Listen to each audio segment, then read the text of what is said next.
Hey guys, it's Julian, and today I'm going to be talking to you about how to make Vladimir Dubyshkin style techno, sort of that trancey style, trip recordings. You guys know what it is, you've been requesting it for a while. As usual, you can get the full project files, samples, MIDI, presets, everything that you just heard in the intro is available right in the top of the description on my Bandcamp for just $5. This really helps support me if you guys enjoyed these videos, so definitely go grab that, and let's get started. Alright, so we're at 140 BPM, and the first thing that's going on is the kick.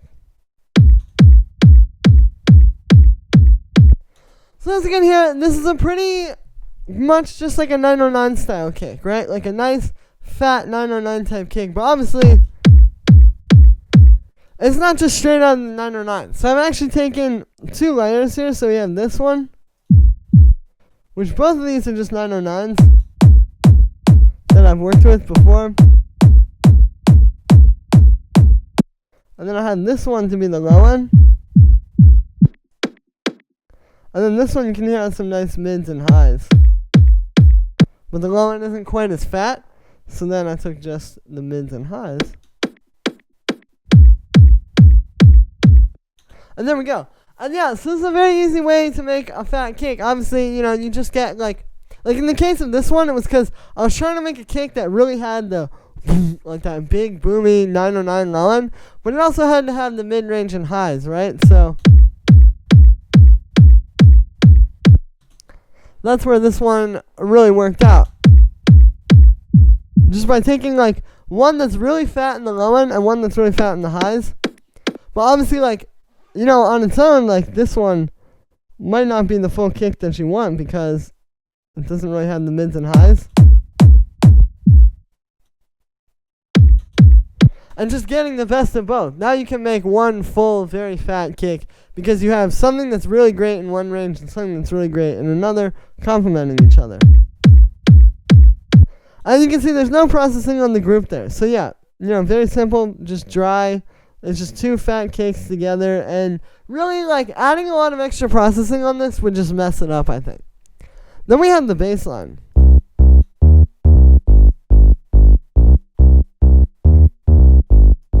So here's the bass. It's very simple, right? Now it's this kind of trancey bass line where you can hear it's like on the upbeats like that. So yeah, that's kind of where the trance influence is starting to come in here. Now, you can do this a lot of different ways. So you could just do one note if you wanted. Like if you wanted, you could just make it like that. Like just that one. The whole way through, and that's going to work really well also. But here I wanted to show you how to do the progression with it. So what's happening is it's like an implied chord progression. And the reason why I say implied is because, as you can tell, you're not actually hearing any chords here, right? Like, you really just hear the root notes, but because of the way those root notes work together and the way, you know, the key that you're in, you get the feel of a chord progression, right? Like it's taking you to the same places emotionally and musically. So that's the idea here. And the way that you do that is by defining a chord progression ahead of time, right? Like in this case, it was C minor, D sharp major, G sharp major, and then that A sharp major at the end, and then back to the C minor. And then once you have that, then you just write your kind of bouncy bass line. And really what you're going to do is just start with this, like how I have just the dun dun dun like that, and then all this little stuff, like the little fills, you notice it's a lot less of those, so then you can just add those in after. But you want to just start with the chords just going dun dun dun on the upbeats like that.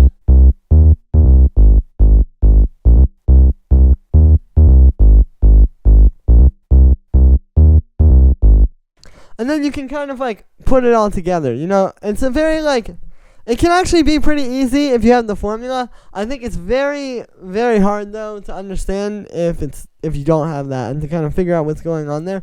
And even though these tracks are very simple, you know, you can see there's a lot going on there underneath the surface. Now, the space is made using two layers. They're both playing the same MIDI. So we have a sub, which is just two sine waves inside of operator here. And then you can see I've got the second one is doing a bit of FM on the first one. So you really get like a sine wave, but it just has a little bit more fatness to it and a little bit more fullness. And it's a little bit more audible as well. And this might seem subtle, but again, here's without this. And then with it. So you can hear that, like that little extra bit of fullness is really going to make your bass a lot fatter. And then the second layer. So this is a square wave and a saw wave. These aren't doing any FM, even though it's operator. I have it set to this. So it's just each oscillator playing side by side. And then I have a low pass filter on that. And the low pass just has a little bit of an envelope. But yeah, this is just filling out, and then you can see I also have the high pass on there. So we're not actually doing any low end with this, but this is just filling out that mid-range and highs. And it makes the bass a lot fatter, right? Like you might not even hear this fully in the whole mix here. But then if I take it out, see, the bass is a lot less fat all of a sudden. So that does a lot there. And the only processing on these is it's just being sidechained to the kick. So again, keeping the low end super clean and simple is always going to be best, because this, as long as you're using like a good synth, you're going to have a fat bass line, right? You really don't need to go and do all that extra stuff of like boosting it with EQ and saturating it and stuff. It's like, you know, just use what's in the synth. Like what is coming out of your synth has a lot of bass information already. Just let that shine rather than messing it up and then going back and fixing it again with more effects. And yeah, then we have the hi-hats. So I have all these in a group together just to kind of keep things simple, and for some processing stuff I'll show you in a second. So it starts with the main hi-hat. And now this is made up of two layers. We have this one, which is most of what you're hearing, and then this one, which you don't hear as much, but you do hear it quite a bit still. And if I take that out, so here's the whole mix with it, and then without it, see? Because it's adding that like in there, it adds a lot of power to that. And that's not just for the sound, that's actually for the groove. Again, if I show you like, so here's the kick and the clap with just the one hi-hat, and then with the layer.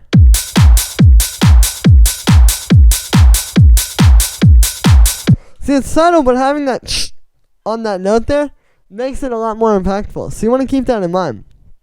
And yeah, and then we also just have like that little one there. And then this is an operator hi-hat. So you can see it's just a bunch of white noise shortened with a bandpass filter. And then I have an LFO on there, just moving the filter to kind of bring it to life a little bit. And that's important, you know, if you make something like this. So obviously it's a cool way to make your own hi-hats, kind of like get your own shape with it and make it what you need it to be. But you just want to make sure that you give it some movement or something so that it's not all over the place.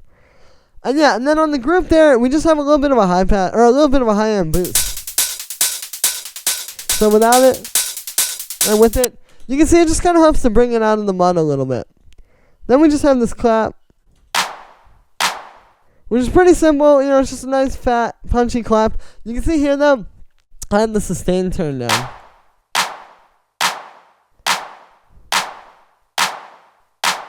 So you can see it just makes it a little bit tighter, a little bit punchier.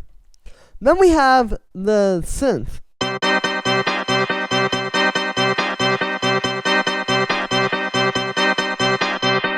Which is not actually a synth at all. So what's going on here is, you can see this is actually a sample. So I'll talk about that in a second. But to start off with, I'll show you the notes.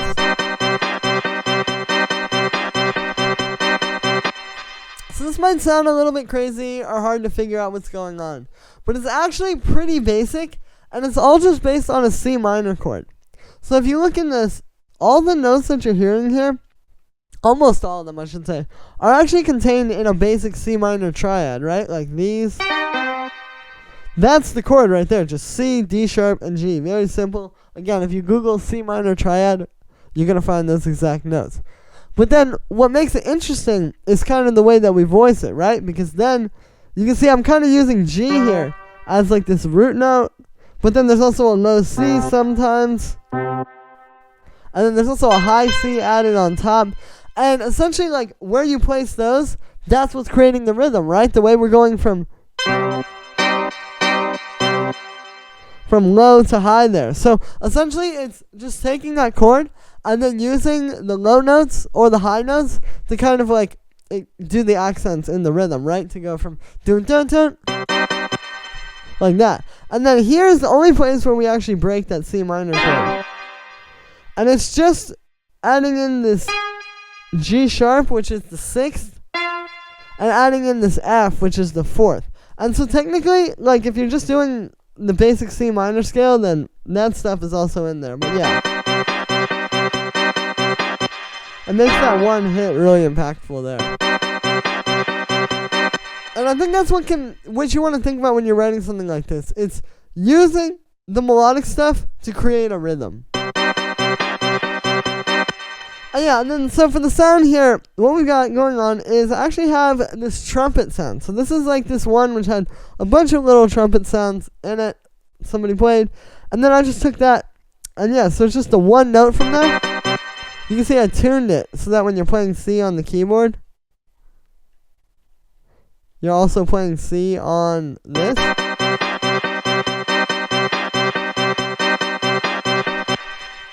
And yeah, you can also see I turned up the attack a little bit, actually. I have this chord here adding plus 12. So basically, every note that you're hearing, there's also an octave up of that. And here's without this. And with it. So you can hear that was a pretty essential component, actually, to the sound design here. And yeah, then we just have a bit of echo, some drum bus to make it a little bit more textured, a little bit fatter. I have a compressor, which sidechains it to the kick. And then the last thing here is this low-pass filter. And this is just bringing this down a little bit in the middle. Now, I think this is an important arrangement tool, because if you're making a track like this, you really don't want to just have it just dun dun dun dun dun dun dun the whole time through, right? It's going to do that for a lot of the time, but then at some point, you want to keep this thing going, but just have some of that high end cut off, so you're still getting that same groove between this and all the drums, but now there's room for something else to come through.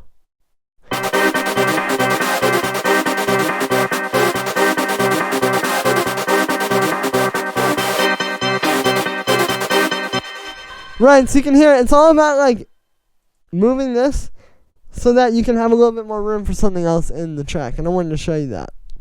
And it's also very easy to do. It's just something that you have to like actually think to do and then go in and put in the time to do it.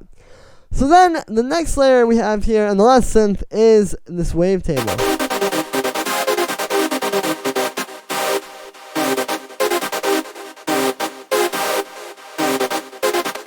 So what's happening here is this is playing these long held out chords, right?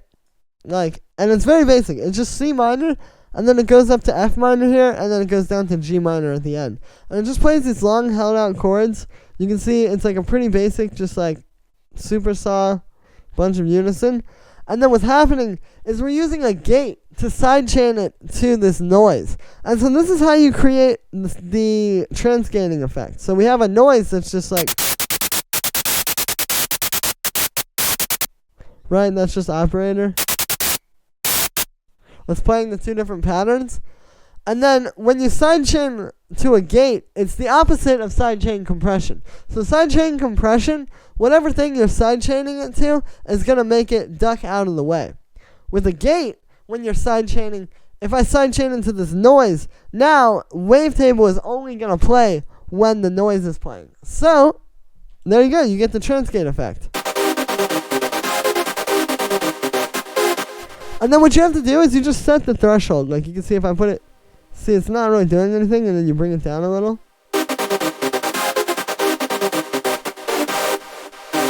And there you go, and then you just dial it in for the perfect sound. But yeah, so I've got that, and then, again, it's not that hard to set that up. The main thing I think is creating the right energy with the pattern, right? Like just really making something that's going to fit with the groove in your track. So don't just do just because you want to do the transgate effect. Like, really sit here and maybe start with that. Like, you can see I have that from the start of this. But then really come up with a groove that's going to work with your track. And that's why I have two here. It's kind of like, you notice over here, like, when the trumpet is all the way up and you can hear it fully.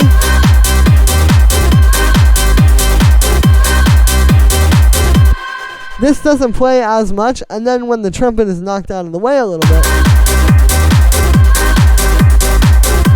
then we can have this.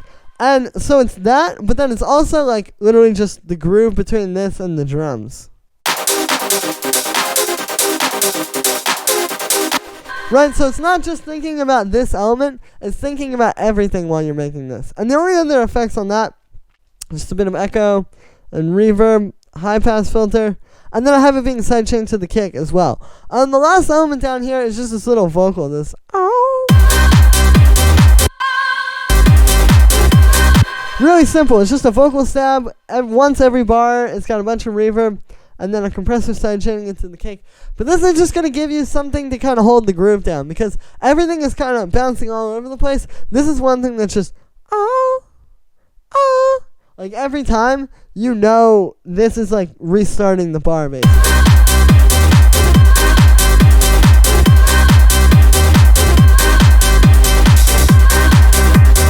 So it's really useful for that, and it can really bring your groove to life in that regard. You know, just to have something like this, like if I turn this off, again, it might be a little bit too much floating around in space. But this is going to just tell you, alright, the loop is restarting every single time you hear that. You can even do it half as frequently as well, like just there.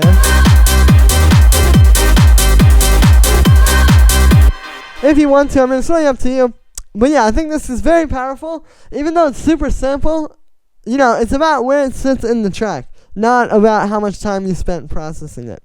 And yeah, so that's going to be it for this one, guys. I hope you enjoyed. As always, make sure to like this video as well as subscribe. And let me know what you think of this video in the comments. Like I said in the beginning, you can get the full project files, samples, MIDI, presets, literally everything like that from this video is available right at the top of the description on my Bandcamp. Once again, it's super cheap, it's just $5, but this really helps keep me going so I can keep bringing you guys new videos every single day and keep teaching you all about how to use Ableton and do different stuff that isn't really out there on the internet yet. You know, I have yet to see a tutorial on this style from anybody. And yeah, so, if you like this video, definitely go grab that, and make sure to like the video as well as subscribe. Thank you so much for all the support, guys, and I'll see you tomorrow with another video.